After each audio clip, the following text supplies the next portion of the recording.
দেখো কত সুন্দর দেখা যাইতেছে, চারিদিকে খালি সুন্দর আর সুন্দর। তোমরা ভিডিওটা দেখতে থাকো। বন্ধুরা কেমন আছো? আশা করছি সবাই অনেক ভালো আছো। আমি আজকে আছি ব্রহ্মপুত্র নদীর পারে আমাদের গ্রামে। এই জায়গাতে ঘুরতে আসলাম আজকে। একটা সুন্দর একটা হাওয়া পাওয়া যাইতেছে, সেই জন্য আসলাম। একদম কোনো পলিউশন নাই, এত সুন্দর হাওয়া। এই জায়গাতে আসলাম ব্রহ্মপুত্র নদী, আমার আসাম রাজ্যের দুপুরে জেলাতে। দেখো কত বড় নদী একদম, যেটা দেখতে পাচ্ছ। আর আমি যে জায়গায় দাঁড়িয়ে আছে এটা হলো আমাদের আমনের চর গ্রাম যেটা কয়, দেখতে পাচ্ছ। আর এই জায়গাতে কিন্তু ভাই এবছর কিন্তু প্রচুর পরিমাণে ধান খেত, মানুষের ধান লাগাই দিয়েছে খেতে। আজকে সেই দৃশ্যটাও তোমাদেরকে দেখাবো, তোমরা ভিডিওটা ধৈর্য সহকারে দেখতে থাকো। দেখতে পাচ্ছ তোমরা চারিদিকে খালি ধান গাছছে। দেখো এই বছরে কিন্তু ধানের পরিমাণটা কিন্তু মানুষের বেশি লাগাইছে খেতে। তোমরা দেখতে পাচ্ছ আজকে কিন্তু প্রচুর পরিমাণে কিন্তু বৃষ্টি হয়েছে। বৃষ্টি হওয়ার ফলে কিন্তু দেখতে পাচ্ছ এই যে খেতে পানি বাইজা গেছে গা। এই পানি বাজলে কিন্তু আমাদের কিন্তু অনেক টাকা কিন্তু বেঁচে যায়, কারণ পানি দেওয়া লাগে না। এই তেল দিয়ে মেশিন স্টার্ট দেওয়া হয়, সেটা খরচ হয় না।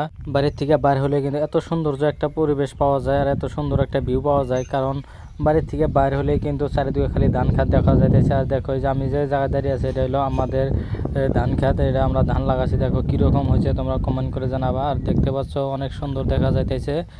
এটা আমার ভারতবর্ষের আসাম রাজ্যের ধুবড়ী জেলাতে, যেটা একদম নিয়ারেস্ট বাংলাদেশ বর্ডার। এই জায়গাতে আর দেখতে পাচ্ছ যে আমার পিছন দিকে যেটা খালি খেত দেখছো হাল বাবা, সেটাতে কিন্তু কালকে কিন্তু ধান গাড়বো, সেটা কেদ করে নেবো কালকে। আর হাওয়া এত সুন্দর, কারণ একদম কোনো ধরনের পলিউশন নাই। দেখতে পাচ্ছ একদম চারিদিকে কোনো ধরনের ওই রকম জাবর নাই, একদম চকচকা। তোমরা দেখতে পাচ্ছ এই বছরে কিন্তু পাটার আবাদ নাই, সেই জন্যই কিন্তু এই যেগুলা পাটার জাগগুলা দেয় সে পানিগুলো পচে যায়, সেগুলো একটা দুর্গন্ধ আসে। কিন্তু এই বছরে কিন্তু সেটাও নাই। আর দেখতে পাচ্ছ দেখো অনেক সুন্দর দেখা যাইতেছে, একদম ন্যাচারাল ভিউ তোমরা দেখতে পাচ্ছ, তোমাদেরকে দেখাতে যাচ্ছি। আর যারা যারা আমার ভিডিওটা দেখে আসো সবাই লাইক কমেন্ট করবা কিরকম লাগছে। আর আমাদের এই জায়গাতে কিন্তু 90% লোকে কিন্তু এই যেটা বঙ্গবন্ধু ধান আছে সেই ধানটা লাগাইছে। আর যারা ভিডিওটা দেখে আসো তোমরা কি ধান গাছাও তোমরা কমেন্ট করে জানাবা। তোমাদের এরিয়াতে কি ধান মানুষের বেশি গাছে সেটাও কমেন্ট করে জানাবা। বঙ্গবন্ধু ধান যেটা মানুষের প্রচুর পরিমাণে যেটা লাগাচ্ছে, সেটা কিন্তু বিঘাতে কিন্তু অনেকগুলা কিন্তু ধান আসে, প্রায় 25-30 মন কিন্তু বিঘায় নামে এই ধানটা, বঙ্গবন্ধু ধানটা। সেই জন্য আর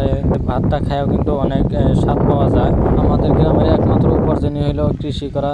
খেত না করলে কিন্তু কোনো ধরনের আর উপার্জনের পথ নাই। খালি ধানই না, বহুত ধরনের কিন্তু খেত করে। ভিডিওটা কেমন লাগলো লাইক কমেন্ট করবেন।